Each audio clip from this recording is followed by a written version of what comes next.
আমাদের বিয়ের ১ মাস হয়েছে, এখনো শারীরিক কোনো সম্পর্ক হয়নি। হাসব্যান্ড চাচ্ছেন আমরা যখন একসাথে ঢাকায় শিফট হব তখন সন্তান নেওয়ার ব্যাপারে ভাববো, যাতে এর আগে কোনো ঝামেলা না হয়। এখন আমরা দুজন আলাদা ডিস্ট্রিক্টে আছি, এই অবস্থায় আমাদের জন্য জন্ম নিয়ন্ত্রণ করা জায়েজ হবে কি না। বিয়ের প্রথম রাতের সুন্নত আমল কি কি? অনেক বর বউ বাসর ঘরে ২ রাকাত নামাজ আদায় করেন, বউ বরকে দুধ খাওয়ান, এরকম নানা প্রচলন আছে। কোরআন সুন্নাহ মোতাবেক আমল কি? আমি শীঘ্রই বিয়ে করতে যাচ্ছি, আমার জন্য কল্যাণে দোয়া করবেন। দ্বিতীয় বিয়ের কনের সঙ্গে বিয়ের সময় এই মর্মে চুক্তি হয় যে বর বউয়ের কোনো আর্থিক দায় দায়িত্ব পালন করবে না। এই শর্তের ভিত্তিতে বিয়ে করা জায়েজ হবে কিনা? বিয়ে হয়ে গেলে আর্থিক দায়িত্বের বিধান কি? আমার খুব ইচ্ছা করে একবার আমার স্বামীর কবরটা ছুঁয়ে দেখি, আমি কবরস্থানে যেতে পারবো কিনা। আমাদের বিয়ের ১ মাস হয়েছে, এখনো শারীরিক কোনো সম্পর্ক হয়নি। হাসব্যান্ড চাচ্ছেন আমরা যখন একসাথে ঢাকায় শিফট হব তখন সন্তান নেওয়ার ব্যাপারে ভাববো, যাতে এর আগে কোনো ঝামেলা না হয়। এখন আমরা দুজন আলাদা ডিস্ট্রিক্টে আছি, এই অবস্থায় আমাদের জন্য জন্ম নিয়ন্ত্রণ করা জায়েজ হবে কি না। প্রথম কথা হলো যে এই ধরনের কোনো প্রতিবন্ধকতা, যেটাকে আপনি প্রতিবন্ধকতা মনে করছেন যে এখন বাচ্চা হলে দুজন দু জায়গায় আসি, ঝামেলা হবে, তাহলে আমরা একসাথে থেকে তখন বাচ্চা নেব, এই জন্য ওই পর্যন্ত আমরা জন্ম নিয়ন্ত্রণ করব, এই কারণটা শরিয়া গ্রাহ্য কোনো কারণ নয়। শরিয়ার দৃষ্টিকোণ থেকে জন্ম নিয়ন্ত্রণ তখনই করা যেতে পারে যখন এটা সাময়িক সময়ের জন্য হয় এবং এটার ফলে বাচ্চা কিংবা বাচ্চার বাবা বা মায়ের শারীরিক অসুবিধা তৈরি হওয়ার আশঙ্কা থাকে কিংবা লালন পালন করবার মতো কোনো পরিবেশ না থাকে।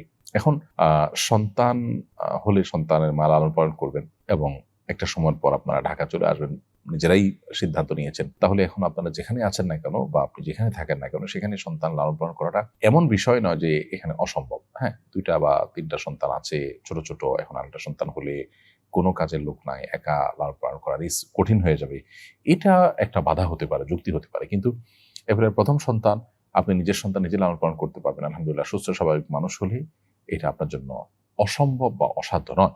বিধায় সন্তান এই মুহূর্তে হলে দুজনের মধ্যে ভুল বোঝাবুঝি হতে পারে, এটা একেবারেই একটা দূরবর্তী যুক্তি, এটা খোঁড়া একটা যুক্তি, এটা কোনো গ্রহণযোগ্য যুক্তি নয়, যার কারণে এর ভিত্তিতে আপনারা জন্ম নিয়ন্ত্রণ করতে পারবেন না। জন্ম নিয়ন্ত্রণটা মৌলিকভাবে কোনো জায়েজ বিষয় নয়, বরং শর্ত সাপেক্ষে সেটি জায়েজ হয়। আল্লাহ তাআলা আমাদেরকে বিবাহের মাধ্যমে, দাম্পত্য সম্পর্কের মাধ্যমে মানব ধারা পৃথিবীতে অব্যাহত রাখবার নির্দেশ দিয়েছেন। বিধায় এখানে নিয়ন্ত্রণটা করা যাবে শর্ত সাপেক্ষে, সাধারণ অবস্থায় নয়।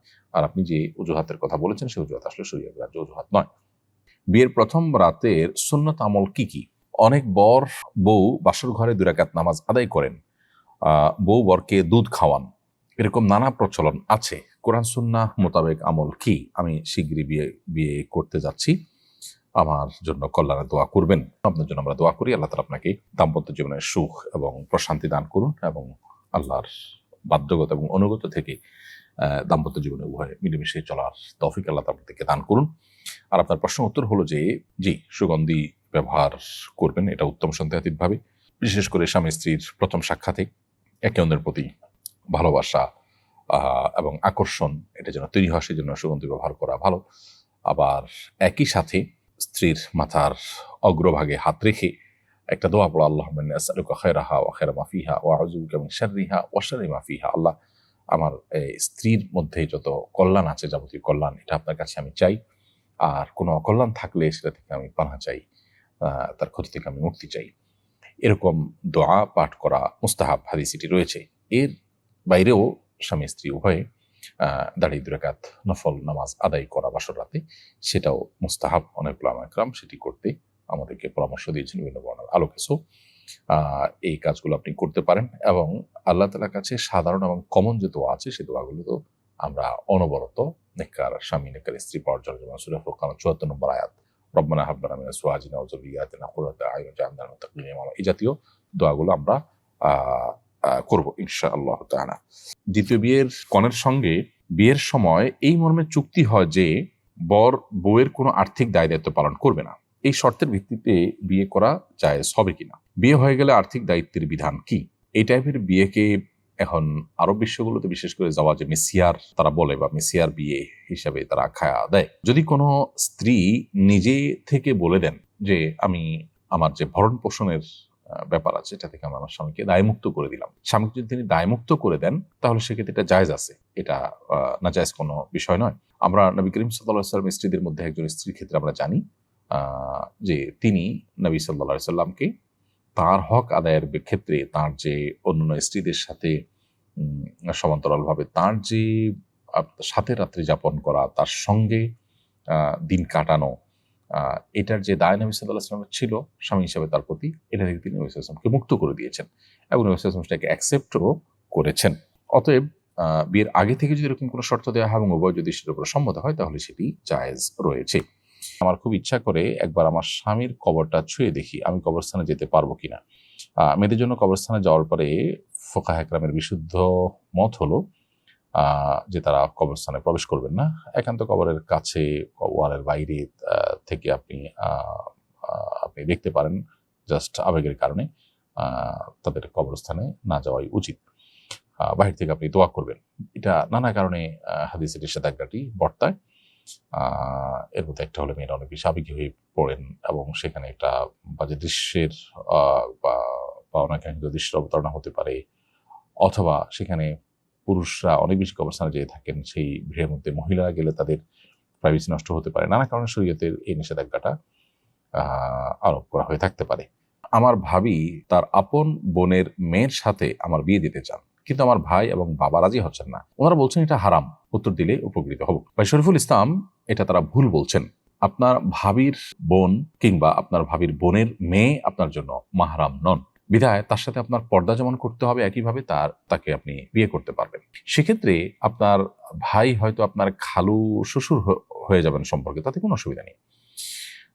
অতএব আপনার ভাবির বোনের মেয়েকে আপনি বিবাহ করাতে শরীয়তে কোনো বাধা নেই। আপনার বাবা বা ভাই বা পরিবারের লোকজন যারা এটাতে বাধা দিচ্ছেন তাদেরকে দক্ষ কোনো আলেমের কাছে নিয়ে যান এবং তাদের সংশয়কে দূর করবার চেষ্টা করেন। আমার স্বামী সুস্থ সন্তানের জন্য 10টা গরু দেওয়ার নিয়ত করেছিল। আমরা দেশের বাহিরে থাকি, এই 10টা গরু কাকে কিভাবে দিতে হবে বা গরুর সমপরিমাণ টাকা কাউকে দেওয়া যাবে কিনা? আপনার স্বামী সুস্থ সন্তানের জন্য 10টা গরু দেওয়ার যদি মানত করে থাকেন তাহলে সেটা আবশ্যক হবে। নিয়ত করেছেন, নিয়ত এবং মানতের মধ্যে পার্থক্য আছে। যদি আল্লাহ আমার এই কাজটা হয় তাহলে আমি এতগুলো গরু গরিব দুঃখীদেরকে দান করবো বা খাওয়াই দিব, এটা কি বলে মানত। মানত করলে সেটা পুরা করা জরুরি হবে যদি মানত শরিয়া সিদ্ধ হয়, আর নিয়ত করলে সেটা পুরা করা জরুরি না। এখন নিয়ত যদি করে থাকেন সন্তান সুস্থ হলে বা সন্তান যেন সুস্থ হয়, তাহলে আমি এটা সন্তান যেন সুস্থ হয় আল্লাহ আমি এটা করব। সুস্থ হলে আমি করবো এটা না, সন্তান সুস্থ হোক বা না হোক আমি এটা করব আল্লাহ আপনি আমার সন্তানকে সুস্থ করে দিন, এরকম নিয়ত করলে সেটা আপনি দান করবেন। এখন নিয়তটা কি ধরনের ছিল, কি নিয়ত করেছেন সেটা আসলে এখানে নির্ভর করবে, সেটার উপরে পুরো সিদ্ধান্তটা। তাহলে আমরা পুরো নিয়তটা না জানলে মন্তব্য করতে পারছি না। পার্টিকুলার এই কেসে আসলে বলা কঠিন যে তিনি তা কি করবেন। এই জন্য ডিটেল তার নিয়তটা খোলাসা করতে পারে, সেটা কি মান্যতের ক্যাটাগরিতে ছিল নাকি নিয়তের ক্যাটাগরিতে ছিল, এবং নিয়ত তিনি কি বলেছেন। সরি, নিয়ত করলে তো তিনি এটা যে কোনোভাবে ব্যয় করতে পারেন। 10টা গরু 10 জন গরিবকে দান করা, 10টা গরু জবাই করে গোশত দিয়ে দেওয়া, বা যে কোনো কিছু করতে পারেন নিয়ত করলে। আর নিয়ত যদি পুরো নাও করেন গুনাহগার হবেন না। মানত করে থাকলে যেভাবে মানত করেছেন সেভাবে তাকে করতে হবে যদি মানত বিশুদ্ধ হয়ে থাকে। আমার স্বামীর বিধবা ভাবি এবং তার 21 বছরের একজন ছেলে আছে। এতদিন আমরা একসাথে থাকতাম, কিন্তু এখন আমাদের পরিবারের সন্তান নিয়ে একসাথে থাকা সম্ভব হচ্ছে না, আমরা আলাদা থাকতে চাই, এতে কি আমাদের গুনাহ হবে? আপনার স্বামীর বিধবা ভাবি অর্থাৎ আপনার যা তিনি আছেন, তার সাথে আপনি একসাথে বসবাস করছেন। এখন পর্দাপোশিদার অসুবিধা হবে এই কারণে যদি তার থেকে পৃথক হয়ে যান, তো সেটা মৌলিকভাবে কোনো নাজায়েজ বা অন্যায় কাজ নয়, সেটা আপনারা করতেই পারেন। বরং গুনাহ থেকে বাঁচার জন্য পৃথক হওয়াটাই নির্দেশিত।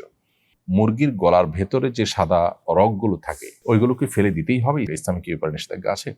হাড্ডির ভেতরে এবং আপনার গলার রগের ভিতরে, গলার হাড্ডির ভিতরে যে সাদা রগের মতো থাকে, এগুলো খাওয়াকে মাকরুহ বলেছেন উলামায়ে হানাফ। যদিও এটা হাম্বলি ফকিহগণ বা সৌদি আরবের উলামায়ে কেরাম এটাকেও খাওয়া জায়েজ বলেন। এটাকে হারাম অবশ্য কেউ বলেন না, তবে মাকরুহ বলেছেন উলামায়ে আহনাফ। বিভিন্ন ফতোয়ার কিতাবগুলোতে সেটি রয়েছে।